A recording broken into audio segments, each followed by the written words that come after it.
Chicos, Buenos Aires, historia y estilos, leyes de Indias, la geometría del origen de su etapa fundacional, la Plaza de Mayo, la famosa cuadrícula que originalmente en 1536/1580 tuvo 144 manzanas, a partir de la plaza central con una proporción donde el largo se dice que es 2 veces y media más el ancho, en el medio está la Recoba demolida justamente para abrir la Avenida de Mayo y además el Cabildo, donde fue mutilado, le quitan 3 arcadas para abrir Avenida de Mayo, otras 3 arcadas para abrir Diagonal Sur, Diagonal Norte, a su vez empieza a consolidar esa forma geométrica desde la época colonial y que después con Torcuato de Alvear, primer intendente de Buenos Aires, hacia 1880 empieza a generar determinadas situaciones con lo que sería hacer de Buenos Aires la París latinoamericana. La Catedral de Buenos Aires, asimismo, va sintetizando todo el proceso histórico colonial, que ese proceso histórico colonial,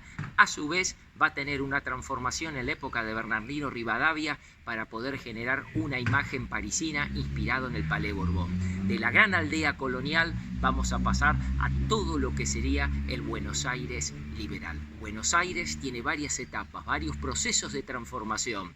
Inclusive me pongo a pensar, donde hoy está la Casa de Gobierno, históricamente estaba el Fuerte de Buenos Aires, y en la parte posterior de la Casa de Gobierno estaba la aduana de Taylor, con forma de hemiciclo, que fue el primer intento de acercarse al río en vez de darle la espalda al río. Todos estos procesos históricos los vamos a apreciar en nuestra clase magistral online. Los invito a apreciar desde un croquis estas elipses de espacio-tiempo.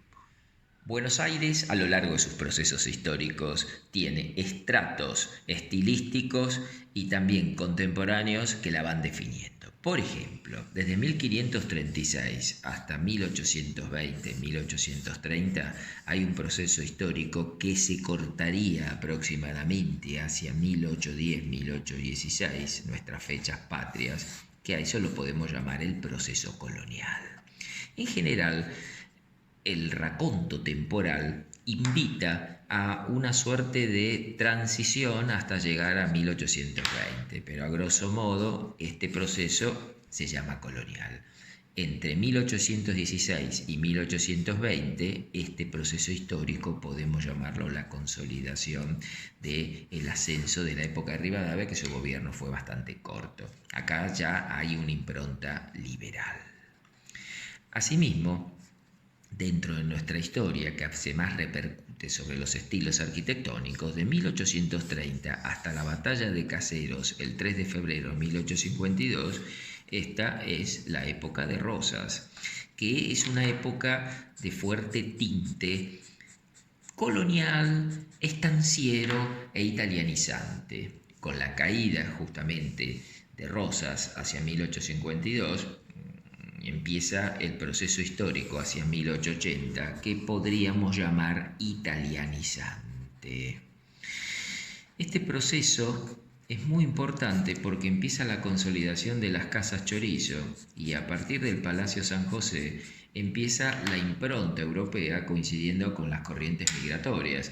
Pasamos de un proceso colonial al primer tinte liberal para abandonar la imagen de gran aldea a llegar a un proceso de dos, llamémoslas, gobernaciones que tuvo Rosas, donde hay una vuelta a lo colonial hasta llegar al proceso italianizante. Con la federalización de Buenos Aires, el final de la campaña del desierto, las consecuencias últimas de la epidemia de fiebre amarilla en 1871 y la fundación de la Ciudad de La Plata, nace de 1880 hacia 1930 lo que se llama el proceso liberal.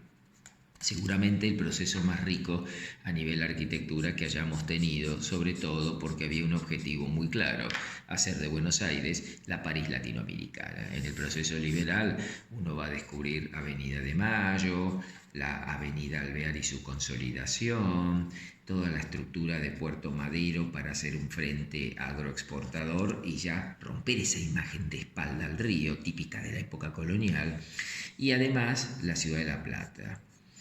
Todos elementos, situaciones urbanas que hemos recorrido a lo largo de 10 años en nuestras caminatas. Y desde 1930, el legendario golpe de Estado el 6 de septiembre, hasta aproximadamente el ascenso del peronismo en el 46 y la caída del mismo en el 55, empiezan distintos procesos históricos, pero a grosso modo este sería el racionalismo. El racionalismo, que lo voy a hacer de otro color, sobre todo porque se consolida hacia 1929 con la llegada de Le Corbusier.